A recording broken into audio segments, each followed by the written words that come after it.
ரவிச்சந்திரன் அஸ்வின் பற்றி நம்ம தமிழ்நாட்டில் தெரியாதவங்க ஏன் இந்தியாவில் தெரியாதவங்க இருக்க முடியாது. ஏன்னா அவர் ஒரு நல்ல சிறந்த கிரிக்கெட்டர். ஆனால் அவர் சமீபத்தில் நிறையா விஷயங்கள் பேசிட்டு வர்றாரு. சோஷியல் மீடியாவில் ரொம்ப ஆக்டிவாக இருக்கார். சிறந்த பவுலர், நல்ல பேட்ஸ்மேனும் சொல்லலாம். சமீபத்தில் ஒரு விஷயத்தை அவர் பேசினதாக ஒரு தகவல் வந்திருக்கு. என்னென்னா, ரவீந்திர ஜடேஜாவுக்கு வாய்ப்பு கிடைக்கிது, எனக்கு வாய்ப்பு கம்மியாக இருக்குது அப்படின்ற மாதிரி பேசின மாதிரி ஒரு கான்ட்ரவர்ஷியான ஒரு டாபிக்.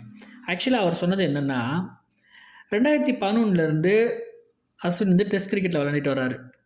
பார்த்திங்கன்னா விராட் கோலி, ரோஹித் சர்மா, ரஹானே, புஜாரா இவங்க எல்லாருமே நீண்ட காலமாக டெஸ்ட்டில் விளையாண்டுட்டுருக்காங்க.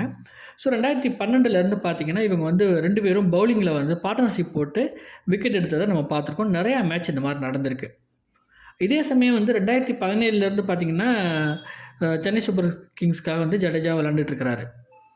இந்த டைமில் பார்த்திங்கன்னா அஸ்வின் என்ன சொல்லியிருக்காரு அப்படின்னா, ஜடேஜா என்னை போல் நல்ல பந்து வீச்சாளர், அதே போல் நல்ல பேட்டிங் மற்றும் ஃபீல்டிங் வச்சுருக்கிறாரு.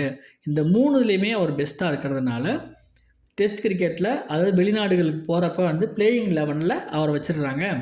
ஸோ என்னால் அந்த இடத்துல சிறந்த 11 பேர் எடுக்க முடியும்னா பேட்டிங்காக அவர் ஆடுவார்ன்றதுனால அவர் எடுக்கிறாங்க அப்படின்னு சொல்லி அவர் சொல்லியிருக்காரு. நான் என்ன அதுக்காக அவர் என்ன கடத்தி கொண்டு என் வீட்டிலேயே வச்சுக்க முடியும் அப்படின்னு சொல்லி கொஞ்சம் கிண்டலாகவும் பேசியிருக்காரு. அதே போல் நானும் ஜடேஜாவும், அதாவது ரவிச்சந்திரன் அஸ்வின் சொல்கிறார், நானும் ஜடேஜாவும் எனக்கு போட்டிகளில் வாய்ப்பு கிடைக்கலாட்டி நாங்கள் 2 பேரும் ரொம்ப க்ளோஸ் ஃப்ரெண்ட்ஸ் தான். க்ளோஸாக தான் எல்லாத்தையும் ஹேண்டில் பண்ணுவோம்.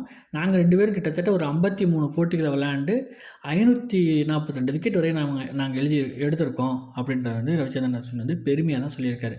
ஜடேஜா என்னை விட பெஸ்ட்டு தான், மோசம்லாம் கிடையாது அப்படின்னு சொல்லியிருக்காரு.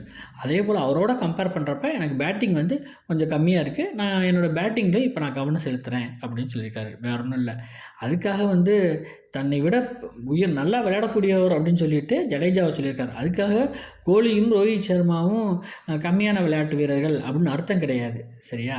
ஸோ நம்ம அஸ்வினை நம்ம தமிழ்நாட்டோட பெருமையாக கண்டிப்பாக அவர் பார்க்கலாம். அதே போல் சோஷியல் மீடியாலேயும் ரொம்ப ஆக்டிவாக இருக்குது, நிறைய நல்ல கருத்துக்களை சொல்கிறாரு. அதே போல் வரப்போகிற தலைமுறைக்கு கிரிக்கெட்டுக்குள்ளே உள்ளே வரணும், தமிழ்நாட்டு வீரர்கள் நிறையா உள்ளே வரணும் அப்படின்றதுல ரொம்ப ஆர்வமாக இருக்கக்கூடிய ஒரு மனுஷனும் அவர் தான். இதுவரை எத்தனையோ பேர் இருந்தாலும் தமிழ்நாட்டில் இருந்துட்டு போனாலும், பட் புதுசாக உள்ளே வரவங்களுக்கு வாய்ப்புகளை எப்படி உருவாக்குறது, எப்படி அவங்கள தயார் பண்ணி உள்ளே எடுத்துகிட்டு வர்றது அப்படின்றதுக்காக போராட்டத்தில் அதுக்கான வேலை வாய்ப்புகளையும் அதுக்குண்டான வேலையும் சொந்த செலவிலே செய்கிற மனுஷன்னா நம்ம கண்டிப்பாக அஸ்வினை பார்க்கலாம். அதுக்காக அவருக்கு ஒரு வாழ்த்து சொல்லலாம். நன்றி.